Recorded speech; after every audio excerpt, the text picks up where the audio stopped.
Are you ready? Hello बच्चों, good evening. और आज हम पढ़ने वाले हैं न्यूटन का सेकंड लॉ। पिछली बार हमने मोमेंटम पे ख़त्म किया था और बोला था कि न्यूटन का सेकंड लॉ नेक्स्ट क्लास में पढ़ेंगे। तो आज हम लोग पढ़ने वाले हैं Newton's second law.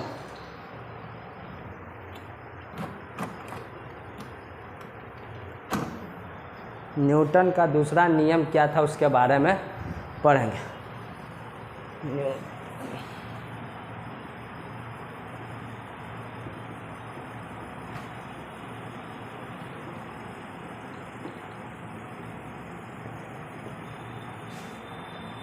Newton second law of motion, ये क्या था? डिफिनेशन लिख देते हैं फिर समझाते हैं क्या है।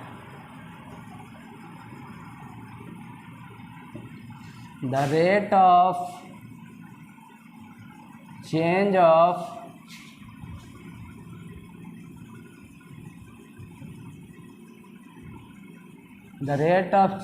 momentum, change in लिखो, the rate of change in momentum of a body is directly proportional to the force exerted on that body या on it। यही है हमारा Newton second law. The rate of change in momentum of a body is directly proportional to the force exerted on that body, या force exerted on it भी लिख सकते हैं। तो यहाँ पे आ गया रेट ऑफ चेंज। हम लोग पढ़े थे मोमेंटम और चेंज इन मोमेंटम। रेट तो पढ़े नहीं थे कि रेट क्या होता है, ठीक है ना। तो रेट पहले से जानते हैं कि जब भी रेट आता है पर यूनिट टाइम जरूर आता है, ये बात तो जानते हैं। इसमें भी टाइम आएगा, वही है रेट। क्या है रेट? रेट को समझ लीजिए। Rate of change of momentum. Of momentum लिखिए या इन मोमेंटम लिखिए। Rate of change of momentum. Change of momentum क्या था? Del P. यही तो चेंज ऑफ मोमेंटम था। रेट कहने का मतलब नीचे टाइम, डेल पी लिया तो यहाँ डेल टी भी लिख सकते हैं, टाइम इंटरवल।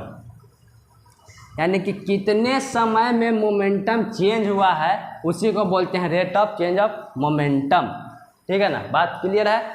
वही बात यहाँ पे है। The rate of change of momentum of a body is directly proportional to the force exerted on that body. कि उस बॉडी पे कितना फोर्स लगाया गया उसके डायरेक्टली प्रोपोर्शन होगा। मतलब कि एफ, फोर्स को एफ से डिनोट करते हैं। F is directly proportional to change in momentum by time interval. इसका यही है मतलब, F directly proportional to rate of change of momentum. इसका मतलब ये हो गया कि फोर्स जो है, फोर्स लिख दो या एफ लिखो कोई, फोर्स जो है वो डायरेक्टली प्रोपोर्शनल है change in momentum by time interval के। डायरेक्टली प्रोपोर्शनल का मतलब क्या होता है? डायरेक्टली प्रोपोर्शनल का मतलब कि अगर हमको मोमेंटम में चेंज लाना है, ठीक है, कितना जल्दी लाना है, जितना जल्दी लाना है उतना ज़्यादा फोर्स लगाना पड़ेगा। जितना ज़्यादा फोर्स लगाएंगे उतना जल्दी मोमेंटम चेंज करेगा, और जितना कम फोर्स लगाएंगे उतना लेट से होगा चेंज। ये डिले होगा, डिले। आई फास्ट। जितना ज़्यादा फोर्स लगाएंगे मोमेंटम का रेट जो है उतना ज़्यादा चेंज, मतलब चेंज उतना ज़्यादा होगा। और जितना कम फोर्स लगाएंगे मोमेंटम में चेंज जो होगा वो कम होगा। और नीचे टाइम इंटरवल, ये क्या है? इन्वर्सली प्रोपोर्शन है। मतलब समय ज़्यादा लगेगा, समय ज़्यादा लगेगा कब? जब फोर्स कम है मतलब मोमेंटम चेंज होने में समय ज़्यादा लगेगा। अगर फोर्स ज़्यादा है तो मोमेंटम चेंज होने में समय कम लगेगा। या ऐसे भी बोल सकते हैं कि जब मोमेंटम चेंज होने में समय कम लगता है तो फोर्स ज़्यादा होता है, उसका इम्पैक्ट जो है, इम्पैक्ट ऑफ फोर्स ज़्यादा लगेगा। तो जितना कम समय रहेगा, नीचे ये इन्वर्सली है, जितना कम समय में चेंज होगा उतना फोर्स ज़्यादा होगा।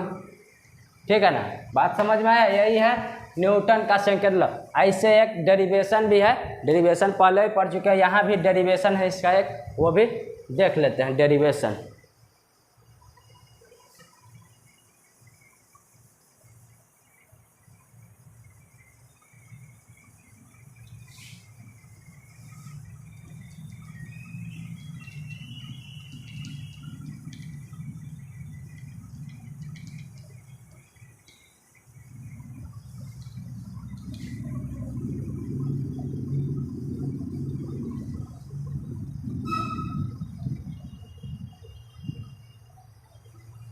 चलिए देख लेते हैं हम डेरिवेशन।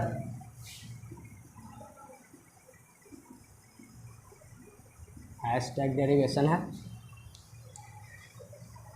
तो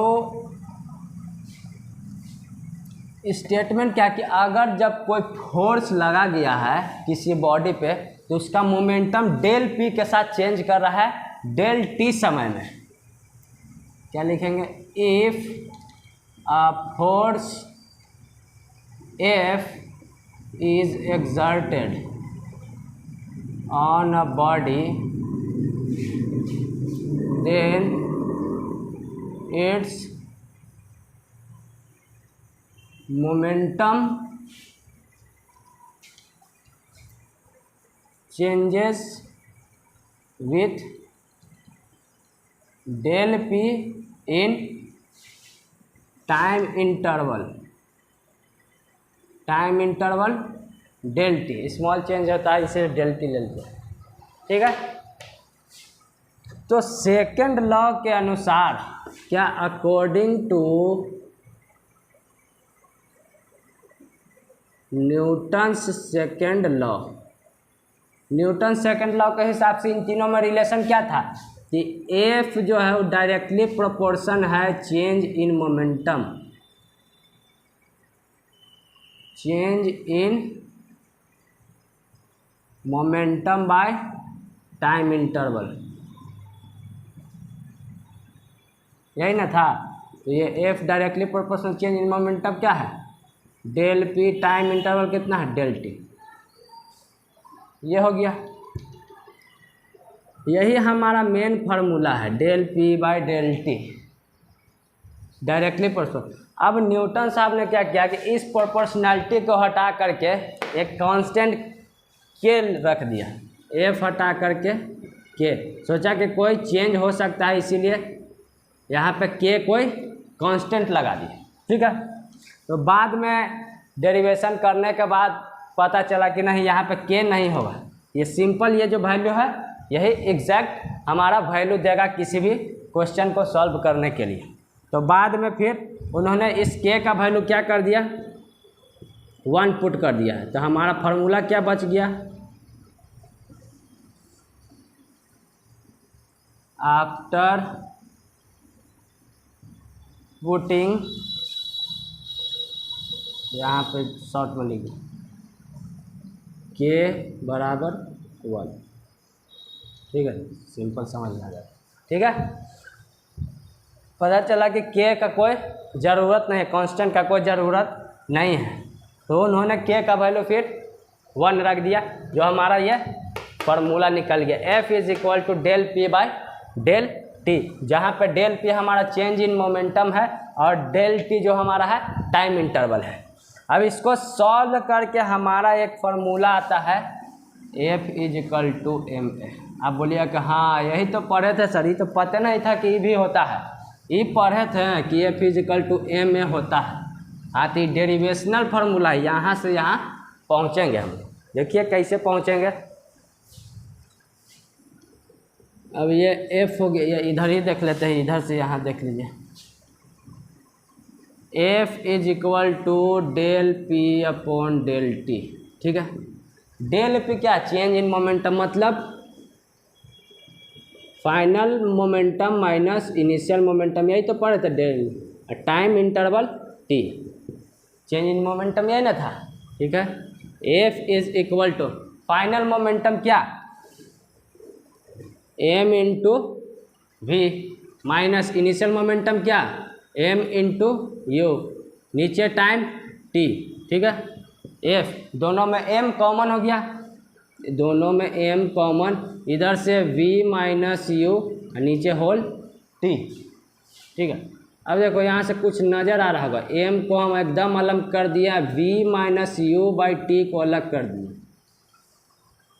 समझ में आ रहा है कुछ, v minus you by t आ रहा है sir, v minus you by t, यही तो हमारा एक्सेलरेशन था, आ गया वो formula, f is equal to M a mass into acceleration, मिल गया हमारा फॉर्मूला। ये डेरिवेशनल फार्मूला मेन ये है, न्यूटन का second law, F is equal to del P by del T, ये आया था यहाँ से, ठीक है। आसान है, बहुत बच्चा कंफ्यूज हो जाता है न्यूटन का सेकंड लॉ में। फर्स्ट तो आसान है, कोई बॉडी जहाँ रहेगा वहीं रहेगा, अगर मोशन में है तो मोशन में रहेगा जब तक उस पर कोई फोर्स नहीं लगेगा, ये याद हो जाता है। लास्ट वाला तो और आसान है, थर्ड लॉ, एवरी एक्शन है इक्वल एंड अपोजिट रिएक्शन, ठीक है ना। आप किसी को एक मुक्का मारिएगा, वो भी एक मुक्का दे देगा, बढ़िया से एक्शन का रिएक्शन हो गया। लेकिन ये थोड़ा कन्फ्यूजन रहता है, ये सेकंड लॉ क्या है, एकदम आसान है सेकंड लॉ को, बस ये याद रखना, इसी पे तो बना है सेकंड लॉ, यही तो है। The rate of change in momentum of a body is directly proportional to the force exerted on it या ऑन दैट बॉडी, हो गया, यही है, नोट कीजिए। पहले एक सवाल आता है कि मान लीजिए कोई क्रिकेटर रहता है, जब कैच करता है तो वो अपना हाथ पीछे की ओर क्यों ले जाता है, वो अपना हाथ पीछे की ओर क्यों ले जाता है, वो चाहता तो ऐसे करके ऐसे भी रोक लेता, ठीक है ना, जहाँ था वैसे आगे करके, यहाँ था तो यहाँ से ऐसे ही रोक लेता, लेकिन वो जब रोकता है कैच या पकड़ता है कैच तो वो अपना हाथ पीछे की ओर क्यों ले जाता है, ये सवाल है। उसका कारण यही है, ये रेट, ये मोमेंटम का रेट, यही है उसका कारण। तो जब बॉल उधर से आता है तो उसमें एक फोर्स होता है, ठीक है ना, या वो मोमेंटम के साथ आता है, मास है वेलोसिटी के साथ है तो मोमेंटम हुआ ना। तो जब वो किसी मोमेंटम के साथ आता है, अब उसमें हम हाथ लगाएंगे तो एकदम से उसका मोमेंटम जो है जीरो हो जाएगा, कुछ मोमेंटम से आ रहा है एकदम से टक से आकर लगेगा, एकदम जीरो मोमेंटम, जीरो, टाइम बहुत कम लगा, बहुत कम, एकदम बहुत कम टाइम लगा, तो फोर्स जो है बहुत ज़्यादा लगा, हमारे हाथ में बहुत ज़्यादा चोट लगेगा, एकदम चोट। अगर मान लीजिए हम कैच चाहे कि ऐसे पकड़ लेते हैं तो कैच पकड़ भी सकते हैं, नहीं भी पकड़ाएगा तो निकल भी सकता है, ज़्यादा चांस है कि बाहर निकल जाएगा और आपके हाथ में चोट लगेगा ही लगेगा, ये तो चोट लगना फिक्स है कि आपके हाथ में चोट लगेगा। तो इसीलिए जब जो फील्डर है कैच को पकड़ता है या बॉल को पकड़ता है तो वो अपना हाथ पीछे की ओर ले जाता है, जब वो पकड़ता है तो वो उसका मोमेंटम जो है वो धीरे धीरे उसका मोमेंटम चेंज करता है, टाइम बढ़ा देता है, रेट बढ़ा देता है, उसका मोमेंटम का चेंज होने का जो रेट बढ़ा देता है। जब यहाँ पे टाइम बढ़ जाएगा तो फोर्स कम लगेगा हाथ पे, इसीलिए कोई फील्डर जब बॉल को पकड़ता है तो अपना हाथ पीछे की ओर खींचता है, ठीक है ना। मेन कारण यही है, टाइम इंटरवल या इम्पैक्ट ऑफ टाइम बढ़ाने के लिए, जब ये बढ़ेगा तो फोर्स कम लगेगा, ठीक है। लिख लीजिए जल्दी फटाफट।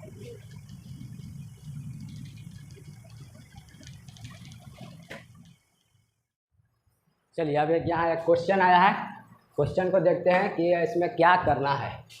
अ motor car is moving with velocity of 108 kilometre per hour, इस वेलोसिटी के साथ एक कार दौड़ रही है and it takes 4 second to stop after brake is applied. अब उस पर कार पर ब्रेक लगाया गया तो वो 4 सेकेंड का समय लेता है रुकने के लिए।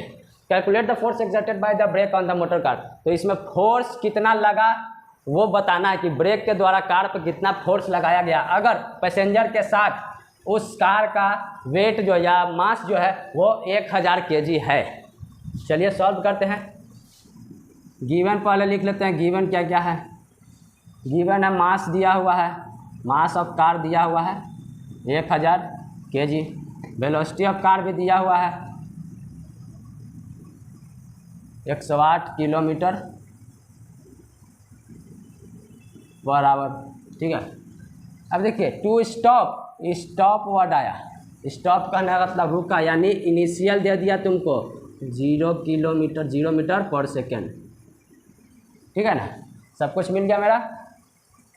फोर्स निकालना है, फोर्स का फार्मूला पढ़े थे। फोर्स का फार्मूला क्या पढ़े थे? F = ma। अभी थोड़ी देर पहले ही ये फार्मूला ड्राइव किए थे। ठीक है ना, तो F निकाला, मास मेरे पास तो है। एक्सेलरेशन कैसे निकाले? टी भी दिया, सॉरी टी छूट गया है, टी दिया हुआ 4 सेकेंड। एक्सेलरेशन कैसे निकालेंगे? देखिए कैसे निकालेंगे। ये मास है, एक्सेलरेशन क्या होता है? v - u/t, यही तो एक्सेलरेशन है। अब सब कुछ मेरे पास है, मास है 1000। ठीक है ना, वेलोसिटी। अब देखिए ये वेलोसिटी मीटर पर सेकंड में, ये वेलोसिटी किलोमीटर पर आवर में है। ये कैसे होगा? तो इसको चेंज करेंगे। इसको चेंज कैसे करेंगे? 108 × 5/18 से। ठीक है ना, काट देंगे तो आ जाएगा 30 मीटर पर सेकंड। ये हमारा वेलोसिटी 30 मीटर पर सेकंड। लिख देते हैं 30 - u0। टाइम कितना? 4। 1000 × 30/4। ठीक है, 4 से कितना बार में? 250, 25 या 75। ठीक है ना, 25 या 75, 0 इतना न्यूटन का फोर्स लगा। ओह, उल्टा हो गया, उल्टा उल्टा उल्टा। वही सोच रहे हैं कि माइनस में क्यों नहीं आया आंसर। देखो उल्टा हो गया, उल्टा। इस वेलोसिटी से तो चल रहा था, ये हमारा यू ना हुआ। चल रहा था तो यू, और जब रुका तब फाइनल ना हुआ। ये कन्फ्यूजन हो गया, सॉरी। ठीक है, तो v - u 0 - 30। 0 - 30 मतलब -30। अभी माइनस लग गया तो यहाँ माइनस लगा दीजिए। -75 न्यूटन का फोर्स लगा। -75 न्यूटन कहने का मतलब कि उस पर अपोजिट डायरेक्शन में रिटार्डिंग फोर्स इसको बोलते हैं। जो निगेटिव वाला इसको बोलते हैं रिटार्डिंग फोर्स। रिटार्डेशन पढ़ाए थे ना, जब वेलोसिटी मैक्सिमम से मिनिमम में जाता है तब एक्सेलरेशन रिटार्ड होता है, उस समय कम होता है, उसी को रिटार्डिंग कहते हैं। जब रिटार्ड करने के लिए जो फोर्स लगता है उसी को बोलते हैं रिटार्डिंग फोर्स, इसीलिए ये माइनस का साइन लगा। ठीक है, नोट कीजिए फटाफट, फिर एक और क्वेश्चन देखेंगे।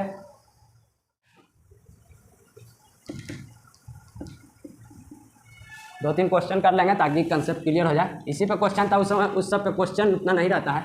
मेन यही फार्मूला हमारा F = ma है, मेन यही फार्मूला है, इसी पे आता है क्वेश्चन ज़्यादा। एक दो और देख लेते हैं आसान। अब देखते हैं, ये एक सिंपल सा क्वेश्चन है, आसानी से बन जाएगा। आप लोगों से वीडियो पॉज करके देख लीजिएगा, बना करके, बहुत आसान है। हम बना देते हैं। गिवन क्या क्या है? गिवन हमारा एक्सेलरेशन है, ए दिया हुआ कितना 4 मीटर पर सेकेंड स्क्वायर। और मास दिया हुआ है m दिया। ये तो उससे भी आसान है, ये तो उससे भी आसान है। F निकालना है, F = ma। सिंपल सब कुछ दे दिया है, m दे दिया है इंटू a दे दिया है। 24 न्यूटन, 24 न्यूटन। ये लिखना चाहते हैं तो लिख लीजिए, कोई दिक्कत। 24 न्यूटन, बहुत आसान। फटाफट लिखिए इसको।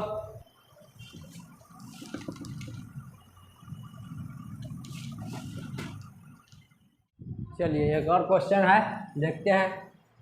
इसमें बॉडी ऑफ 500 ग्राम, 100 ग्राम का कोई एक बॉडी है जो रेस्ट पे है, स्मूथ सरफेस पे। 0.2 न्यूटन का फोर्स लगाया गया उस पर 5 सेकेंड के लिए। तो पूछ रहा है कि वो डिस्टेंस कितना कवर किया गया। डिस्टेंस पूछा, डिस्टेंस या डिस्प्लेसमेंट निकालिए, सेम है क्योंकि स्ट्रेट पाथ पर डिस्टेंस डिस्प्लेसमेंट सेम होता है। गिवन देखते हैं पहले। गिवन क्या क्या है हमारा? m दिया हुआ है 100 ग्राम, इसको kg में कन्वर्ट कर लिए 0.1 kg। ठीक है, F दिया हुआ 0.2 न्यूटन। टाइम दिया है 5 सेकंड, ठीक है। डिस्टेंस पूछ रहा है एस पूछ रहा है। तो फॉर्मूला हम पढ़े थे F is equal to M A, ठीक है। तो यहाँ से ए निकालेंगे क्योंकि एफ और एम हमको पता है, ए नहीं पता है। ए निकालेंगे एफ बाई एम, ठीक है। तो ए बराबर एफ 0.2, एम कितना 0.1, पॉइंट ख़त्म। तो ए कितना आ गया 2 metre per second square. Acceleration मिल गया। अब देखिए डिस्टेंस का फॉर्मूला क्या था, दो फार्मूला था, एक V square equal to you square plus 2s, उससे भी निकाल सकते हैं, लेकिन यहाँ पे भी मौजूद नहीं है। तो ए मौजूद है, ए वाला में क्या था, यू मौजूद है, U T plus half A T square. अब बोले यू तो दिया हुआ नहीं है सर, या दिया हुआ यू, बॉडी एट रेस्ट, यही तो यू है, रेस्ट मतलब यू बराबर 0 मीटर पर सेकेंड। तो ये 0 into T plus 1/2 into 2 into time कितना 5 का स्क्वायर, ये 0 हो गया प्लस 1/2 इंटू से 2 कर दो, 5 का स्क्वायर 25, एस बराबर 25 मीटर। वो कितना दूरी तय किया, 25 मीटर का डिस्टेंस वो ट्रेवल किया जब उस पर 0.2 न्यूटन का फोर्स लगाया गया। नोट कीजिए। चलिए एक और आखिरी क्वेश्चन देख लेते हैं, उसको भी, उसमें मोमेंटम भी मिला हुआ है, इसलिए उसको भी सोच रहे बना दें।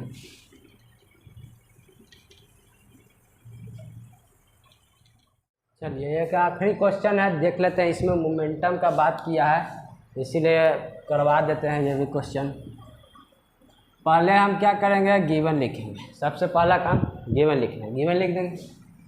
How much momentum will dumbbell of mass 10 kg, मास दे दिया हमको, मास लिख लेते हैं, मास दिया 10 kg, ठीक है। Floor of ball height, height दिया, हाइट कहने का मतलब क्या, वो बॉल डिस्टेंस ट्रेवल किया इतना सेंटीमीटर, तो ये हमारा क्या हो गया, डिस्टेंस हो गया। एस हमारा है कितना 80 सेंटीमीटर, मीटर में इसको कर देते हैं 0.8 मीटर, ऐसा यूनिट रहना जरूरी है।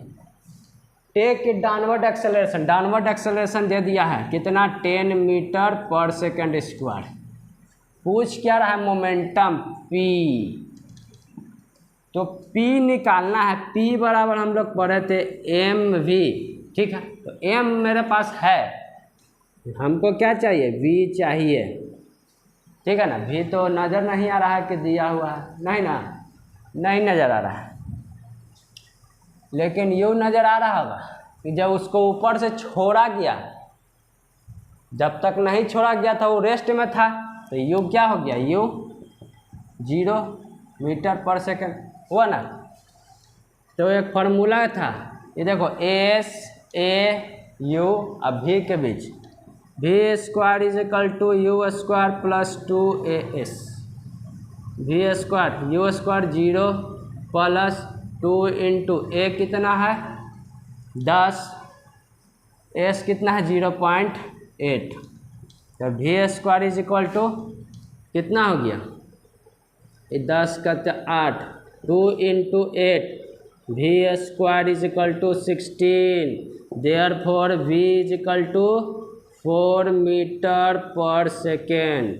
वी आ गया हमारा, therefore momentum is equal to m into v, mass into velocity, mass कितना 10 kg, मोमेंटम भी का velocity, sorry velocity 4 meter per second, तो कितना हो गया 40 kg meter per second momentum हमारा मिल गया। मतलब कि वो जो डंबल है जब 80 सेंटीमीटर ऊपर से गिरा तो फ्लोर को 40 kg मीटर पर सेकेंड के मोमेंटम से हिट करेगा, ठीक है, नोट कर लीजिए। इसके बाद हम पढ़ लेते हैं न्यूटन का तीसरा लॉ, भी छोटा सा है टॉपिक, उसको ख़त्म ही कर देते हैं आज, नोट कर लीजिए पहले।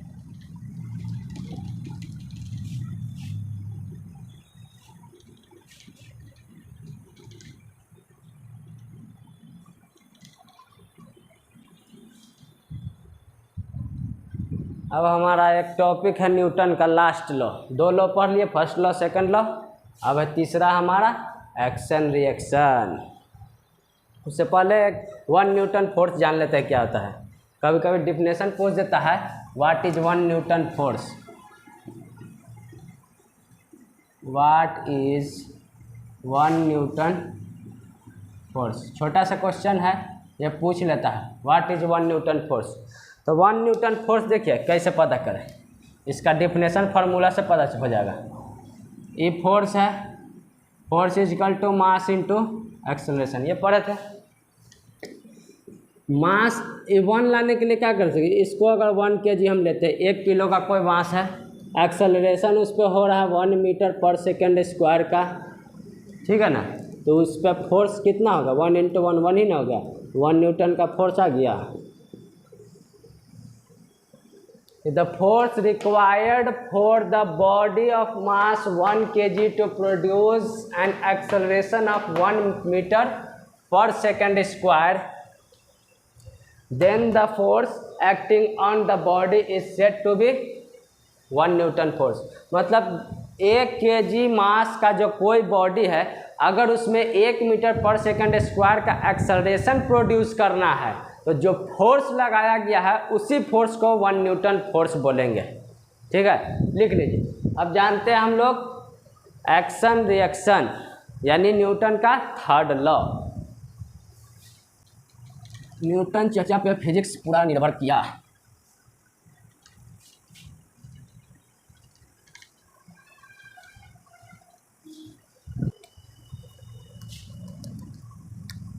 चलिए तीसरा topic, Newton's third law of motion. Newton साहब का तीसरा नियम यहाँ आज ख़त्म होने वाला है। ये बहुत सिंपल है। न्यूटन साहब का तीसरा जो नियम है वो कहता है कि अगर कोई बॉडी दूसरे बॉडी पर फोर्स लगा रहा है, तो वो दूसरा बॉडी जो है उसी समय उस पहले बॉडी पर भी फोर्स लगाता है। मतलब कि यही होता है एक्शन रिएक्शन। हर एक्शन का उसका रिएक्शन देना। मान लिया हम किसी को एक थप मारा, गुस्सा में था, तुरंत मारा हमको एक, एक्शन का तुरंत रिएक्शन। और एक बात याद रखना, इसमें कोई डिले नहीं होगा, कोई डिले नहीं। जैसे वो थप्पड़ मारेगा थोड़ा तो टाइम लगेगा, हम मारे 1 सेकंड के बाद मारेगा, आधा सेकंड के बाद मारेगा, लेकिन कुछ टाइम। लेकिन एक्शन रिएक्शन, मान लीजिए हम ये इस बोर्ड को मारे, बोर्ड भी फोर्स लगा लिया, हम इस पर फोर्स लगाएं, ये भी फोर्स लगा दिया, ठीक है ना। हम इसको ऐसे मान लिए मारे, तो हम जैसे ही फोर्स लगाए ये भी रिएक्शन फोर्स लगाया।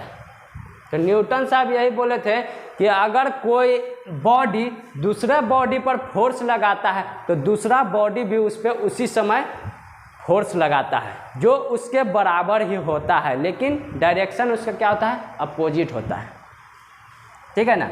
अब डिफिनेशन लिख लेते हैं।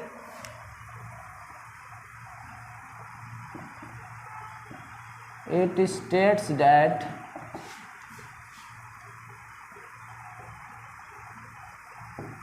when a body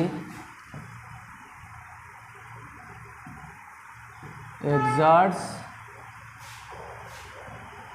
a force on another body, marker नहीं चल रहा है, exerts on another body, then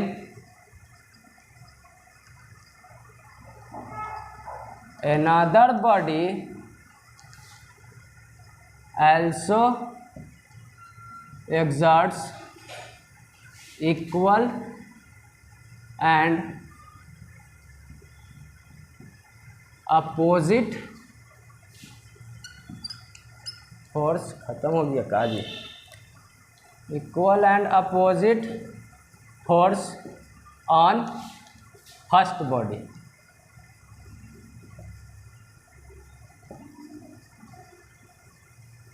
first body,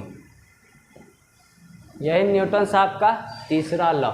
कि जब कोई बॉडी दूसरे बॉडी पर फोर्स लगाता है उसी समय दूसरा बॉडी जो है उस पर इक्वल एंड अपोजिट फोर्स लगाता है।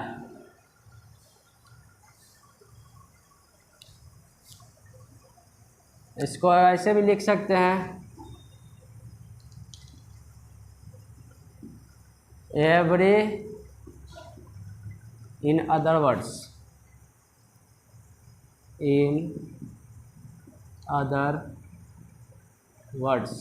every action has equal and opposite reaction. Her action का रिएक्शन होता है। अब इसका एग्जाम्पल बहुत सारा है, जैसे अभी बताएं, इस दीवार पे मार के हम लोग को चोट लगता है, एक मुक्का मारे हम तो चोट हमको भी होगा, इसको कहने चोट लगा, चोट इसको भी लगता है, इसको महसूस थोड़ा होगा, हम लोग को महसूस थोड़ा। ये हार्ड है, रिजिड बॉडी, जैसे ही हम फोर्स लगाएं ये भी उतना ही फोर्स लगाया, इसलिए हम लोग को चोट लगता है। अब मान लीजिए हम लोग चल रहे हैं, तो हम लोग चलते भी हैं तो इसी नियम के अनुसार हम अपना फोर्स, यानी हमारा जो फुट है वो ज़मीन पे फोर्स लगाता है और ज़मीन जो है वो हम पर फोर्स लगाता है, तब हम आगे बढ़ते हैं।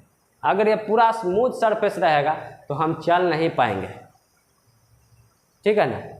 तो जब हम ज़मीन पे फोर्स लगाते हैं पीछे की ओर, ज़मीन हम पे फोर्स लगाता है आगे की ओर, तो हम लोग आगे बढ़ते हैं। एग्जाम्पल समझ लीजिए, जैसे वॉकिंग, जो हम चलते हैं या दौड़ते हैं वो भी एक्शन रिएक्शन पेयर है।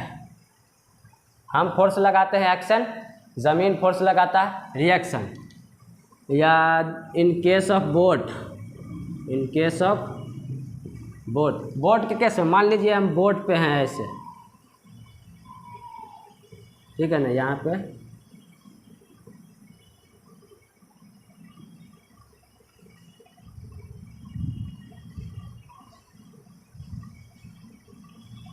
ठीक है ना।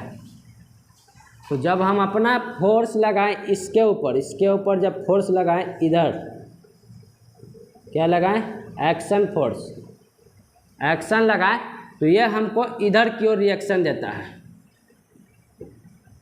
इसीलिए जब हम लोग बोट पे से उतरते हैं तो बोट पीछे चला जाता है और हम लोग आगे चले जाते हैं। या रिकॉइल ऑफ गन भी हो सकता है, recoil of gun, recoil of gun समझते ना, जब बंदूक से गोली निकलता है तो वो हम लोग को पीछे की ओर झटका देता है, ठीक है। तो हम फोर्स लगाए आगे की ओर, अब बंदूक हम लोग को झटका देगा पीछे की ओर, ठीक है ना। या स्विमिंग करते हैं, ये भी हो सकता है, स्विमिंग, स्विमिंग हो गया। या अ फ्लाइंग बर्ड,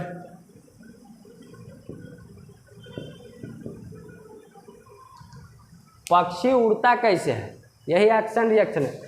पक्षी जब पंख फैलाता है तो वो हवा के ऊपर नीचे की ओर फोर्स लगाता है, नीचे की ओर फोर्स लगाता है तो इक्वल फोर्स हवा लगाता है लेकिन अपोजिट डायरेक्शन में, तो वो ऊपर की ओर उस पर फोर्स लगा देता है, इसीलिए वो ऊपर चला जाता है। वो नीचे लगाता है, ऊपर नीचे ऐसे ही करता रहता है, वो उड़ता रहता है, ठीक है ना। ये एक्शन रिएक्शन पेयर है, यही है न्यूटन साहब का थर्ड लॉ। और यह हमारा टॉपिक ख़त्म हुआ। इसके बाद एक और टॉपिक है law of conservation of momentum. Momentum का बात है पढ़ लिए हैं, लेकिन ये टॉपिक छोड़ दिए थे क्योंकि एक्शन रिएक्शन का उसमें काम आता है, इसीलिए पहले ये पढ़ा है, उसके बाद law of conservation of momentum पढ़ेंगे। इतना ही रहने देते हैं, बहुत हो गया, क्योंकि ज़्यादा पढ़ेंगे तो मिक्सअप हो जाएगा। वो एक टॉपिक अलग है तो उसको अलग पढ़ लेंगे। यहाँ पे न्यूटन का लॉ ख़त्म हो गया है और हम लोग लास्ट टॉपिक अब पढ़ेंगे conservation of law of momentum, ठीक है, या law of conservation of momentum. तब तक के लिए खुश रहिए, पढ़ते रहिए, मज़े में रहिए, बाय बाय।